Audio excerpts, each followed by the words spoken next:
زدنا علما وبارك لنا في علمنا وارزقنا الإخلاص في القول والعمل كاملا ونسألك اللهم علما نافعا لا ينسى وتوفيقا دائما وصحة ويقينا آمين يا رب العالمين. Alhamdulillah kaum muslimin rahimakumullah, meskipun kita terlambat beberapa menit karena ada satu kendala teknisi, kita lanjutkan pengajian kitab Jam'ul Arba'in fi Hifdzil Juz'its Tsalatsin.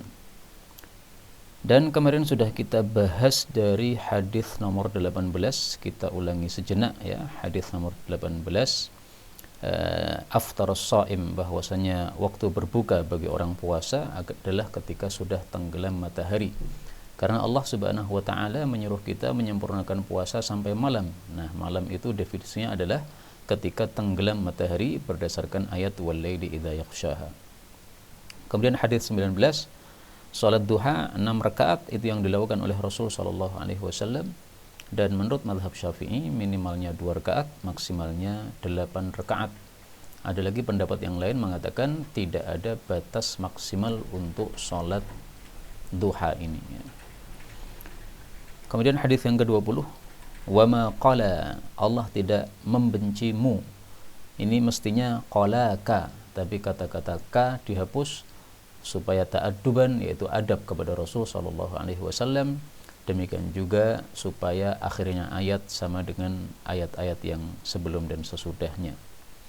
Kemudian hadis 21 membicarakan tentang anak yatim, bahwasanya sikap kita kepada anak yatim hendaklah menyayangi, kemudian mengusap kepalanya dan memberi makan kepadanya. Maka akan menyebabkan lembut hati kita dan kita mendapatkan hajat-hajat yang kita perlukan. Hadis 22 menceritakan nikmat Allah. Ini bisa dengan lisanul hal, dengan sikap, bisa juga dengan lisanul maqal, dengan ucapan, yaitu kita mengucapkan alhamdulillah misalnya. Kemudian hadis yang ke-23, alam nashrah. Nah, nashrah sudah dijelaskan ada 2 tafsiran, yaitu dibelah dadanya Rasul sallallahu alaihi wasallam oleh malaikat Jibril. Yang kedua, dilonggarkan atau dilapangkan dadanya Nabi untuk menerima Islam. Ini sebagaimana tafsiran dari Ibnu Abbas yang diriwayatkan oleh Imam Bukhari. Kemudian hadis 24 menunjukkan bahwasanya sujud di dalam salat menggugurkan dosa-dosa, demikian juga rukuk, dan fadilah sujud sangat banyak sekali. Antara lain adalah meninggikan derajat, demikian juga memutihkan wajah kita di akhirat kelak, dan semoga semua kita diputihkan wajahnya oleh Allah di akhirat. Amin ya rabbal alamin. Baik, sekarang kita lanjutkan hadis yang ke-25. Qala al-muallif hafizahullahu ta'ala wa nafa'ana bihi wa bi'ulumihi fid dharain amin.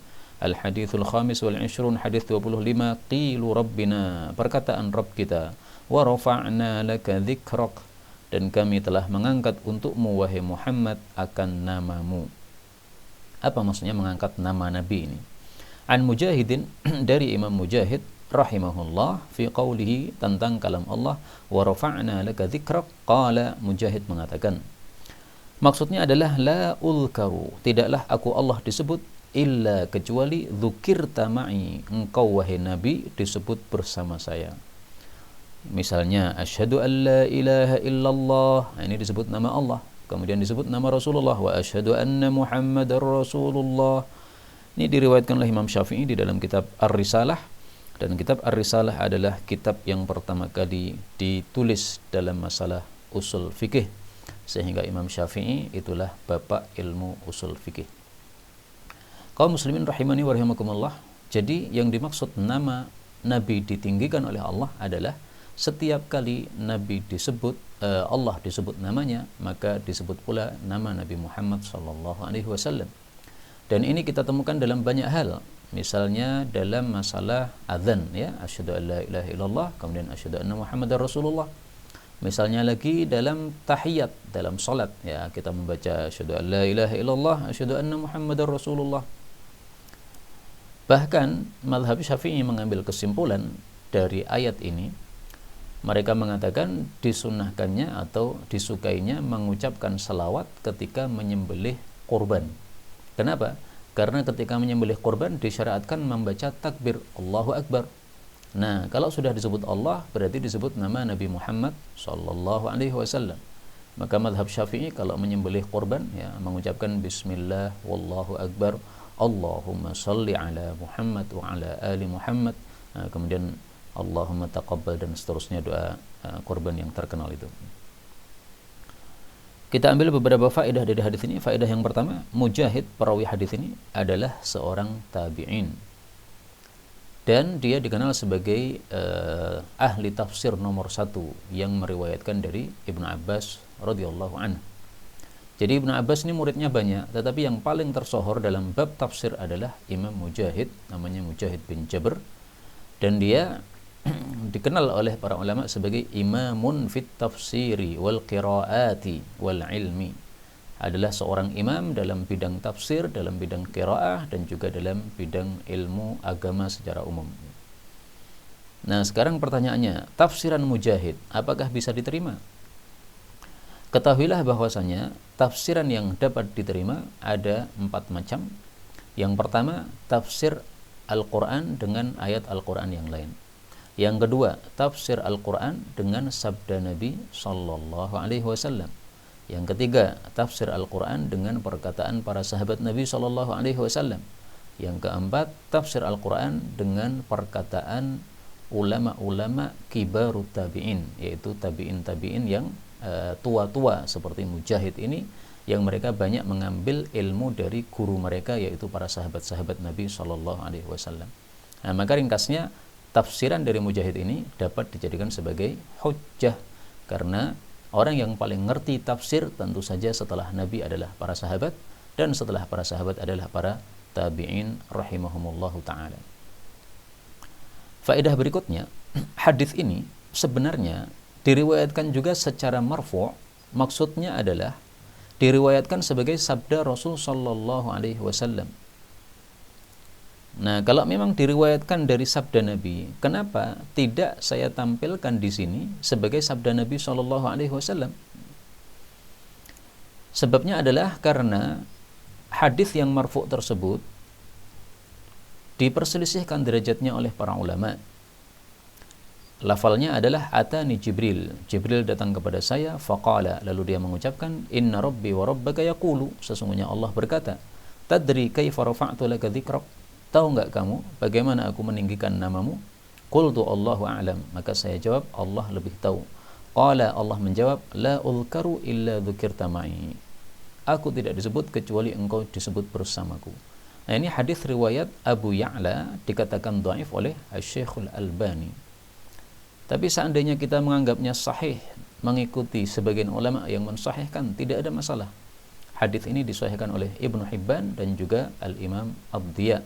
Ya, tetapi karena diperselisihkan derajatnya tadi, saya memilih riwayat dari Mujahid ini sudah mencukupi bagi kita, karena memang pendapat atau tafsiran dari ulama tabi'in itu bisa dijadikan sebagai hujjah.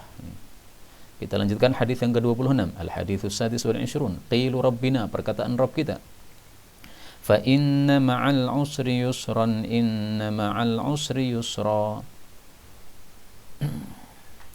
Fa inna, maka sesungguhnya ma'al usri, bersama kesulitan, yusra, ada kemudahan. Inna ma'al usri, sesungguhnya bersama kesulitan, yusra, ada kemudahan. Ini kenapa diulang 2 kali ini? Nah, mari kita lihat tafsirannya. Ruya, telah diriwayatkan anil Hasan, dari Hasan, maksudnya Hasan Al-Basri, dia mengatakan qala Rasulullah sallallahu alaihi wasallam, la yaghliba, tidak akan mengalahkan usrun, satu kesulitan, yusraini, 2 kemudahan. Kemudian Nabi membaca dalilnya, inna ma'al usri yusra, inna ma'al usri yusra. Ini boleh 2 bacaan ya, boleh usri, boleh usur, boleh yusra, boleh yusura. Hadis diriwayatkan oleh Hakim secara mursal. Nah, ketahuilah bahwa hadis mursal termasuk hadis yang dhaif menurut mayoritas ahli hadis. Karena itu hadis ini saya mulai dengan kata-kata ruwiya, diriwayatkan. Itulah adabnya menyampaikan hadis yang dhaif ya. Dimulai dengan kata-kata apa? Diriwayatkan atau disebutkan dan sebagainya. Kenapa hadis ini mursal? Karena diriwayatkan oleh Hasan. Hasan ini adalah Hasan Al-Basri. Dia termasuk ulama tabi'in. Dia tidak berjumpa dengan Rasulullah sallallahu alaihi wasallam. Nah, makanya ketika Hasan langsung meriwayatkan dari Nabi, ini berarti sanadnya terputus, yang disebut hadis mursal tadi. Karena itu hadis ini derajatnya dhaif ya. Dan memang para ulama berselisih pendapat di dalam menafsirkan ayat ini. Kenapa ayat ini diulang 2 kali?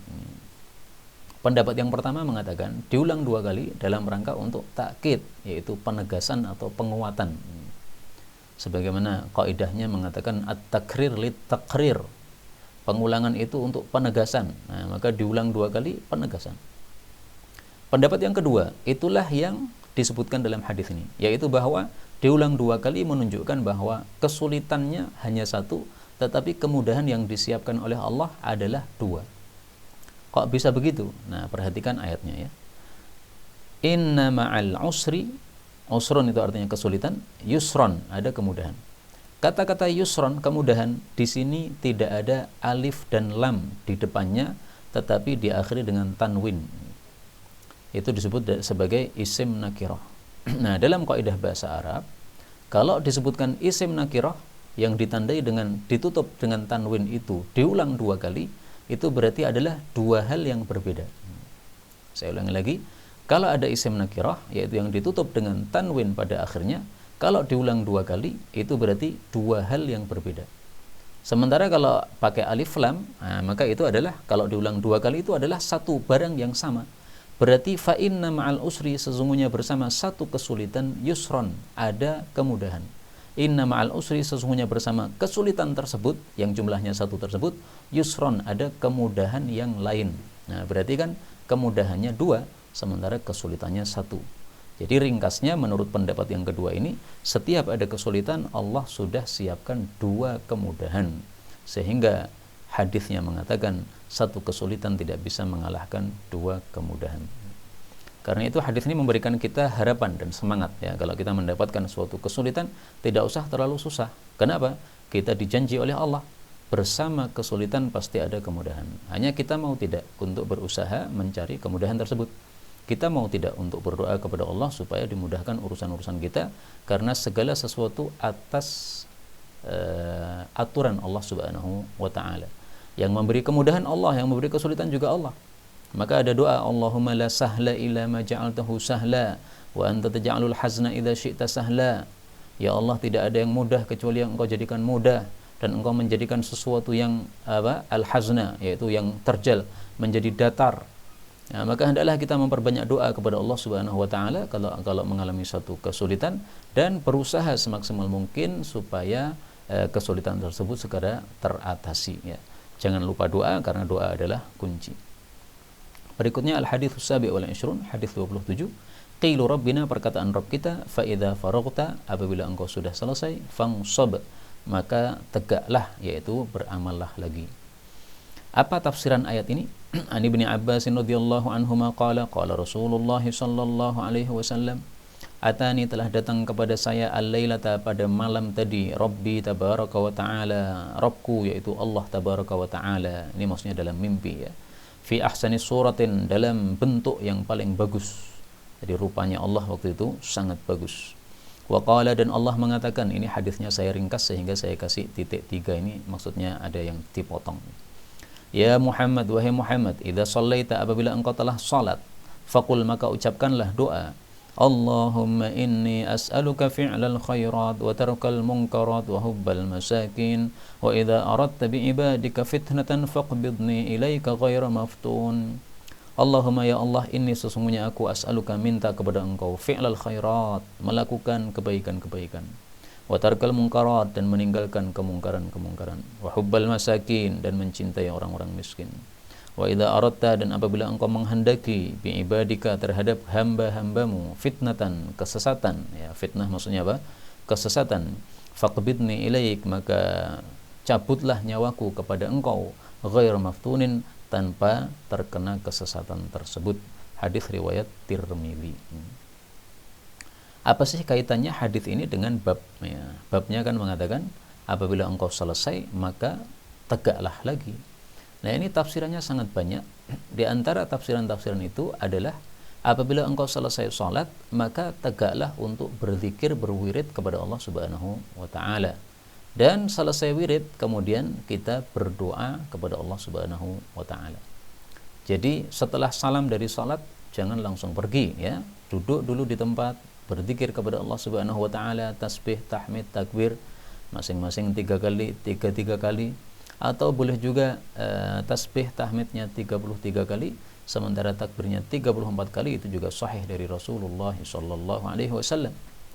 Atau boleh juga 25 kali, tetapi ditambah tahlil sehingga menjadi 100 ya. Tasbih, tahmid, takbir, tahlil masing-masing 25 kali, itu juga sahih hadisnya dari Rasul sallallahu alaihi wasallam. Nah, selesai wirid tersebut, kemudian kita berdoa kepada Allah Subhanahu wa taala. Doanya apa? Bebas, setelah salat kita doa apapun bebas. Tapi paling bagus kalau kita membaca atau mengamalkan hadis ini, yaitu idza shallaita, kalau sudah selesai salat maka engkau ucapkan doa ini. Dan ini termasuk sunnah yang sudah mati ya. Tidak banyak umat Islam yang selesai salat membaca doa ini. Padahal ini langsung diterima oleh Nabi Muhammad sallallahu alaihi wasallam dari Allah Subhanahu wa taala dalam mimpi beliau ketemu dengan Allah. Dan mimpinya para nabi itu adalah wahyu, tidak seperti kita ya. Mimpi kita kadang baik, kadang buruk, kadang hanya angan-angan nafsu sehingga muncul dalam mimpi kita. Nah, maka ini sangat bagus doa untuk kita, atau sunnah ini untuk kita hidupkan. Selesai salat fardu kita tutup dengan wirid dan kemudian berdoa kepada Allah Subhanahu wa taala. Nah, itu salah satu tafsiran dari fa idza faraghta fansab. Kalau selesai salat maka jangan langsung pergi, tapi zikir dulu dan berdoa kepada Allah Subhanahu wa taala. Perlu saya garis bawahi bahwa ada sebagian kelompok atau sebagian orang menganggap bahwa setelah sholat itu tidak disyariatkan berdoa sama sekali. Nah, ini pendapat yang tidak benar ya. Kenapa tidak benar? Karena bertentangan dengan banyak hadis. Salah satunya hadis ini. Jelas kalau kamu sudah sholat maka ucapkanlah doa. Berarti doa setelah sholat ada. Demikian juga Rasul sallallahu alaihi wasallam memerintahkan kita untuk membaca 3 qul selesai sholat. Padahal 3 qul selesai sholat, 3 qul itu isinya doa kepada Allah. Qul a'udzu birabbil falaq, ini berlindung kepada Allah. Qul a'udzu birabbin nas, ini doa berlindung kepada Allah Subhanahu wa taala.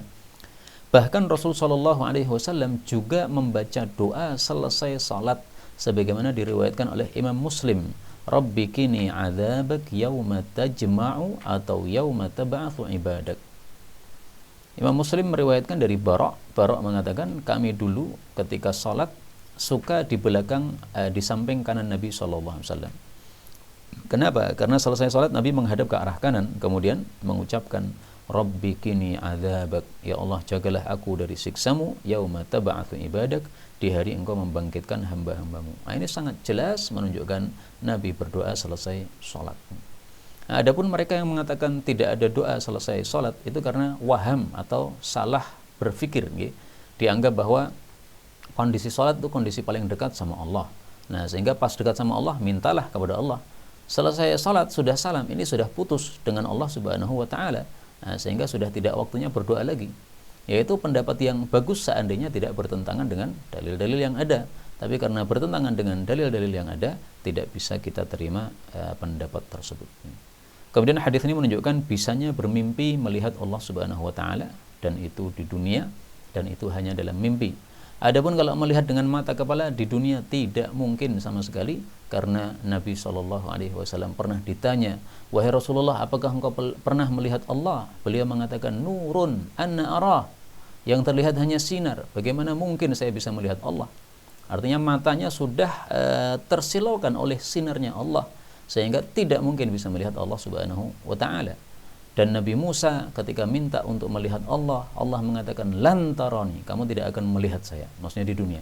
Adapun di akhirat, maka Allah mengatakan ila rabbiha nadhirah, nanti di akhirat orang-orang beriman akan melihat Allah Subhanahu wa taala. Dan itulah mazhab Ahlus Sunnah wal Jamaah, menyelisih mereka Mu'tazilah. Mu'tazilah mengatakan Allah tidak terlihat baik di dunia maupun di akhirat. Ini pendapat yang batil, pendapat yang sesat, menyelisih dalil-dalil Quran maupun sunnah Rasul sallallahu alaihi wasallam. Baik, kita lanjutkan hadis ke-28. Al-haditsu tsamin wal 20, qilu rabbina, perkataan Rabb kita, wat-tini waz-zaitun, demi tin dan zaitun. Nah, apa sih tin dan zaitun ini? Ada 2 pendapat. Pendapat pertama mengatakan bahwa tin dan zaitun adalah buah yang kita kenal itu. Ada buah tin, ada buah zaitun ya, dari pohon tin dan pohon zaitun. Tetapi ada pendapat yang lebih bagus menurut saya, yaitu yang disebutkan oleh Ibnu Katsir. Beliau mengatakan qala ba'dul a'immah, Sebagian imam mengatakan bahwa di dalam surat At-Tin ini Allah bersumpah dengan 3 tempat. 3 tempat itu masing-masingnya tempat-tempat dikirimnya rasul-rasul pembawa syariat-syariat besar. Maka Allah mengatakan wattini wazzaitun. Itu maksudnya adalah Damaskus, yaitu Baitul Maqdis ya. Kenapa? Di Baitul Maqdis itu banyak buah tin dan buah zaitun, atau pohon tin dan pohon zaitun. Maka Allah sebutkan buahnya tapi maksudnya adalah tempatnya. Kemudian Allah Subhanahu wa taala setelah wattin wazaitun kemudian mengatakan waturi sinin. Nah, gunung Tursina itu adalah gunung di mana Nabi Musa alaihissalatu wassalam berbicara dengan Allah Subhanahu wa taala di situ, mendapatkan apa? Kitab Taurat di situ dari Allah Subhanahu wa taala. Kemudian wa hadzal baladil amin itu adalah kota Mekah, disepakati oleh para ulama, tidak ada perselisihan pendapat padanya.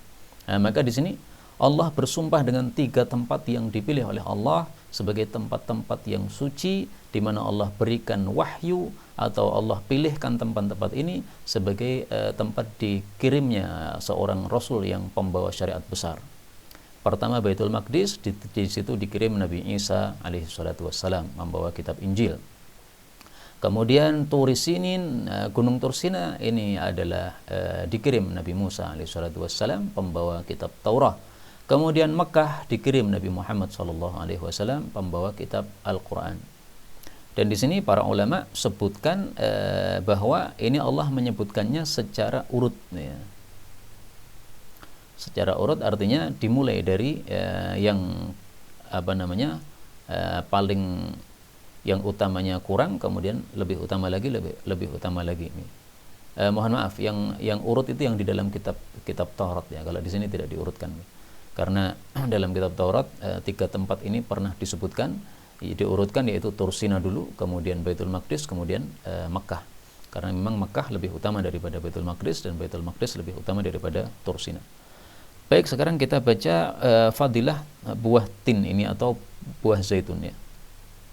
An Umar bin Al-Khattab radhiyallahu anhu qala Rasulullah sallallahu alaihi wasallam kulu makanlah az-zaita, minyak, yaitu minyak zaitun, waddahinu bihi, dan berminyaklah kalian dengan minyak zaitun, fa innahu, karena sesungguhnya dia itu min syajaratin mubarakah, dari pohon yang diberkahi oleh Allah Subhanahu wa taala, yaitu pohon zaitun.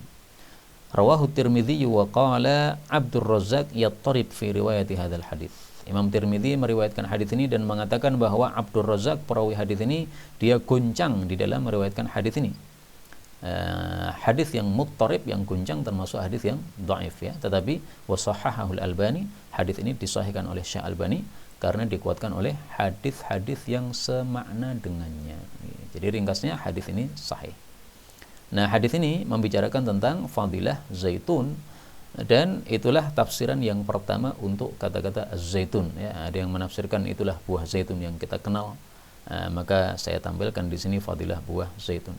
Meskipun untuk tafsiran wattini wazaitun saya lebih suka tafsiran yang kedua tadi, bahwa itu menunjukkan tempat-tempat yang mulia yang dipilih oleh Allah untuk diturunkannya syariat-syariat yang besar, atau kitab-kitab yang besar untuk para nabi-nabi yang mulia rahimahumullahu taala.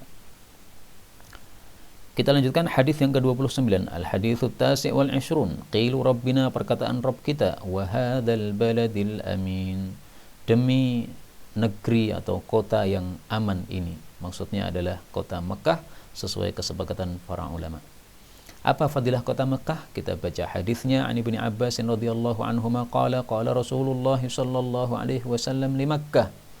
Rasulullah bersabda kepada kota Mekah, ma atyabaki, alangkah bagusnya engkau, min baladin, ya, kota. Jadi maksudnya engkau adalah kota yang paling bagus. Wa ahabbaki ilayya, dan paling tersukainya kamu itu kepada saya. Jadi kota yang paling disukai Nabi adalah kota Mekah.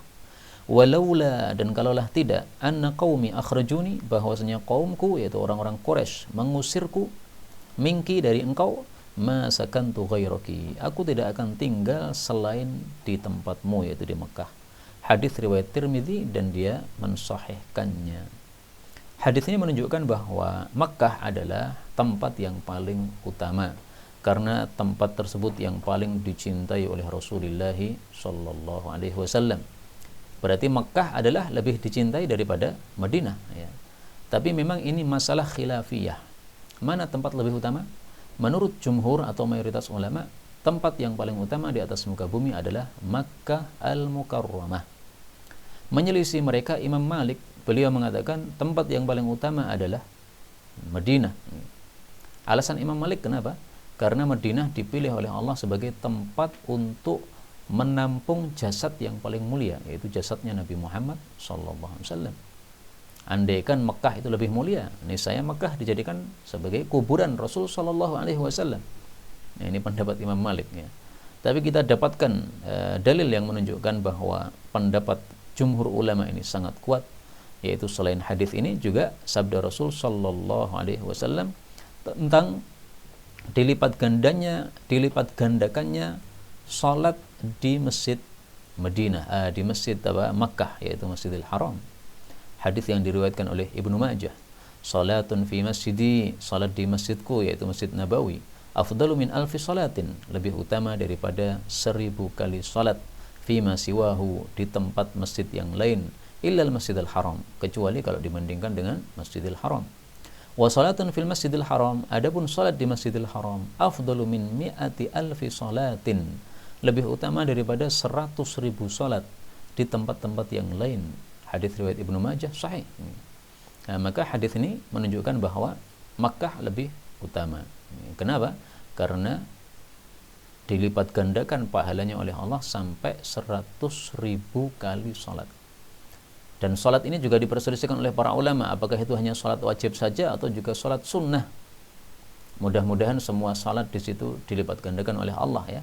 Sehingga kalau kita sedang melakukan haji atau umrah, nah kita perbanyak salat sunnah di Masjidil Haram atau Masjid Nabawi juga, supaya pahala kita dilipat gandakan sebanyak-banyaknya oleh Allah Subhanahu wa taala. Ya, kita niatkan saja. Pokoknya kalau ada kesempatan umrah atau haji, maka kita perbanyak salat terus menerus di dalam Masjidil Haram dan Masjid Nabawi, salat sunnah maksudnya ya, dengan harapan bahwa salat sunnah kita itu juga dilipat gandakan oleh Allah 100.000 kali atau 1000 kali. Wallahu a'lam bishawab. Tapi pendapat Imam Malik ini juga yang mengatakan bahwa Madinah lebih utama dari Mekah, ini ada hadis yang bisa menguatkannya, yaitu sabda Nabi SAW, Inna Ibrahim harrama Makkah. Nabi Ibrahim itu telah mengharamkan kota Mekah dan mendoakan berkah untuk Mekah. Sementara saya, kata Nabi, mengharamkan Madinah sebagaimana Ibrahim mengharamkan Mekah, dan saya mendoakan untuk Madinah. Berarti Mekah itu adalah kota keharamannya Nabi Ibrahim, sementara Madinah adalah kota haramnya Nabi Muhammad SAW. Nah, sekarang Nabi Muhammad dengan Nabi Ibrahim, siapa lebih utama? Tentu saja lebih utama Nabi Muhammad SAW. Kalau begitu, kota yang diharamkan oleh Nabi Muhammad lebih utama daripada kota yang diharamkan oleh Ibrahim. Nah, bisa saja pendapat Imam Malik dikuatkan oleh hadis ini. Ala kulli hal, di sini ada perselisihan pendapat. Kita lanjutkan al-haditsu tsalathun, hadis yang ke-30. Qilu rabbina, perkataan Rabb kita, thumma radadnahu asfala safilina illa alladhina amanu, al-ayah. Kemudian kami kembalikan manusia itu pada paling rendahnya sesuatu yang rendah, kecuali orang-orang yang beriman. Apa maksudnya paling rendah ini dan apa maksudnya orang beriman? Ani bin Abbas radhiyallahu anhuma qala, man qara'al Qur'an, barang siapa yang hafal Quran. Jadi qara'a di sini artinya bukan membaca, tapi apa? Hafal. Karena ini akan menyebutkan fadilah orang yang hafal Quran. Lam yuradda, dia tidak akan dikembalikan ila ardalil umur, kepada paling rendahnya usia, maksudnya pikun. Wa dzalika qauluhu ta'ala, itu dalilnya adalah kalam Allah Ta'ala, thumma radadnahu asfala safilina illa alladhina amanu wa amilus shalihat. Qala, Ibnu Abbas mengatakan yang dimaksud illal ladzina amanu wa amilus shalihat adalah illal ladzina, kecuali orang-orang yang qara'ul Quran, hafal Quran. Hadis riwayat Hakim dan dia mensahihkannya.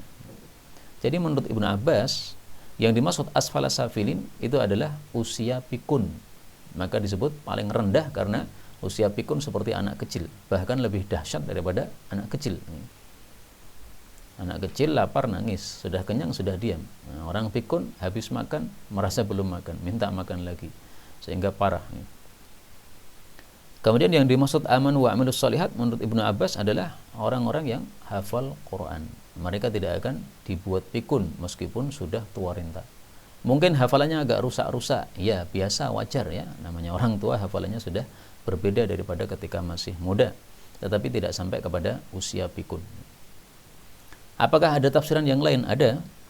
Thumma radadnahu asfala safilin, kemudian kami kembalikan manusia pada paling rendahnya tempat yang rendah, maksudnya neraka jahanam. Karena jahanam itu sangat dalam sekali, sehingga jahanam itu dasarnya ya sangat rendah sekali. Illal ladzina amanu, kecuali orang beriman dan beramal soleh, mereka tidak dimasukkan ke dalam neraka jahanam. Dan mudah-mudahan kita semuanya selamat dari neraka tanpa hisab, tanpa azab, dimasukkan surga oleh Allah Subhanahu wa taala. Amin ya rabbal alamin. Tentang dalamnya neraka jahanam, saya tampilkan satu hadis Nabi sallallahu alaihi wasallam. Rasulullah mengatakan, "Lau anna hajaran mithla sab'i khalifatin," andaikan ada satu batu yang besarnya seperti 7 onta bunting. Jadi besar sekali ya. Ulqiya an syafiri jahannam, dilempar dari tepi neraka jahannam. Hawa fiha sab'ina kharifan, dia akan masuk ke dalam neraka jahannam selama 70 tahun. La yablughu qa'raha, itu belum sampai ke dasarnya. Hadis riwayat Hannad As-Sari, hadisnya derajatnya sahih. Inilah bayangan dalamnya neraka jahanam. Batu besar kalau dilempar mestinya sangat cepat sampai ke dasar. Tapi ini 70 tahun belum sampai dasar. Na'udzubillahi min syarri dzalik. Makanya orang dimasukkan dalam neraka jahanam ya enggak mungkin bisa keluar. Bagaimana keluar? Dalamnya seperti itu. Na'udzubillah. Tapi itulah dua tafsiran untuk ayat ini. Kita lanjutkan al-haditsul hadi wa thalathun, hadis 31. Qilu rabbina, perkataan Rabb kita, alladzi 'allama bil qalam, zat yang telah mengajarkan dengan pena, maksudnya mengajari manusia dengan pena. An Thumamah rahimahullahu qala lana Anasun, berkata kepada kami Anas bin Malik, qayyidu, ikatlah al-ilma, ilmu, bil kitabah, dengan menulisnya. Rawahu Tabarani fil Kabiri wa rijaluhu rijalus sahihi. Tabarani meriwayatkannya dalam kitab Mu'jam Kabir, dan rawi-rawinya adalah rawi-rawi hadis sahih. Wa rawahu al-Hakim at-Tirmidzi, dan diriwayatkan juga oleh Hakim at-Tirmidzi. Ini bukan Hakim dan Tirmidzi ya, tapi al-Hakim at-Tirmidzi, ini satu orang. Marfu'an, secara marfu', yaitu sebagai sabda Rasulullah sallallahu alaihi wasallam. Nah, jadi ringkasnya kalimat ini, qayyidul ilma bil kitab, ini ada yang meriwayatkannya sebagai sabda Nabi, ada yang meriwayatkannya sebagai perkataan Anas bin Malik. Saya memilih pendapat yang mengatakan ini perkataan para sahabat, bukan sabda Nabi sallallahu alaihi wasallam. Karena yang dikatakan sebagai sabda Nabi itu tadi didhaifkan oleh sebagian para ulama, termasuk juga diantaranya Imam Ahmad bin Hanbal. Guru kami Syekh Sok'ob dari Saudi mengatakan bahwa ini adalah perkataan sahabat Nabi sallallahu alaihi wasallam. Kaum muslimin rahimakumullah, ayat ini alladzi 'allama bil qalam menunjukkan pentingnya ilmu dan pentingnya mencatat ilmu. Kenapa ilmu penting? Karena Allah menyampaikan wahyu pertama langsung bicara tentang ilmu. Iqra bismi rabbikal ladzi khalaq. Khalaqal insana min 'alaq. Iqra wa rabbukal akram alladzi 'allama, ya, membicarakan tentang ilmu. Padahal ini apa? Pertama kali wahyu turun. Iqra, bacalah, menunjukkan pentingnya membaca. Jadi 3 hal yang penting ya. 1, membaca, 2, ilmu, 3, mencatat ilmu. Ilmu lebih mulia daripada segala yang kita lihat di atas muka bumi ini. Apa sih yang di atas muka bumi? Kekayaan, jabatan, semuanya kalah dengan ilmu. Orang-orang yang punya jabatan semuanya takluk sama ulama-ulama. Ulama adalah penguasanya para penguasa. Kemudian pentingnya membaca, karena dengan membaca kita mengetahui banyak hal yang tidak kita ketahui tanpa membaca. Kemudian pentingnya pena, mencatat ilmu. Nah, maka ada seorang syekh dari Saudi namanya Syekh Tarifi mengatakan ya, man aradal hifdha falyaksiril qalam. Siapa yang pengen hafal tidak usah nyatat. Dia berpendapat apa? Tidak usah pakai pena, pena dibuang saja. Nah, oleh guru kami Syekh Walid dikomentari, yajma' bainahuma, lebih utama adalah mengumpulkan antara keduanya. Jadi berusaha menghafal tapi juga mencatat. Karena ilmu kalau tidak dihafal, maka kita nanti ketika butuh untuk menyampaikan atau mengungkap ilmu tadi, kita nggak mampu kecuali harus membuka catatan. Maka perlu dihafalkan. Tapi perlu dicatat juga. Kenapa? Karena namanya manusia mahalul khata' wa nisyan, tempat lupa dan salah. Tapi kalau sudah kita catat, suatu saat ketika kita lagi longgar membaca catatan ilmu yang sudah kita pernah dengar, kita akan merasa tahu banyak hal. Oh, ternyata dulu pernah dijelaskan seperti ini, pernah dijelaskan seperti ini. Ini pentingnya mencatat ilmu. Karena itu Anas bin Malik mengatakan, ikatlah ilmu dengan menulisnya. Kalau tidak ditulis maka nanti akan lenyap, karena sesuatu yang masuk pada telinga kanan biasanya keluar pada telinga kiri, kecuali sedikit saja yang kita dengar kemudian kita bisa meresapinya sampai hati kita. Kaum muslimin rahimani wa rahimakumullah, terakhir sebagai penutup saya ungkapkan satu perkataan ulama yang sangat bagus. Para ulama mengatakan al-ilmu saydun, ilmu itu seperti buruan, wal kitabatu qaidun, sementara menulis itu seperti memborgol buruan. Qayyid suyudaka biqaidin wathik, karena itu borgollah buruan-buruan kamu dengan borgol yang kuat, yaitu dengan menulisnya. Dan ini perkataan ulama ini saya dengar pertama kali dari guru kami Asy-Syaikh Maftuhin Salih An-Nadwi rahimahullahu ta'ala, seorang kiai ahli bahasa dari Jawa Timur, Lamongan, ya, pemilik pesantren Ar-Raudhah. Sudah wafat beliau, mudah-mudahan Allah merahmati beliau dan memasukkan ke dalam jannahnya tanpa hisab, tanpa adab. Amin ya rabbal alamin. Inilah yang dapat saya sampaikan, benarnya dari Allah. Kalau ada salahnya fa astaghfirullahal azim li wa lakum walhamdulillahi rabbil alamin.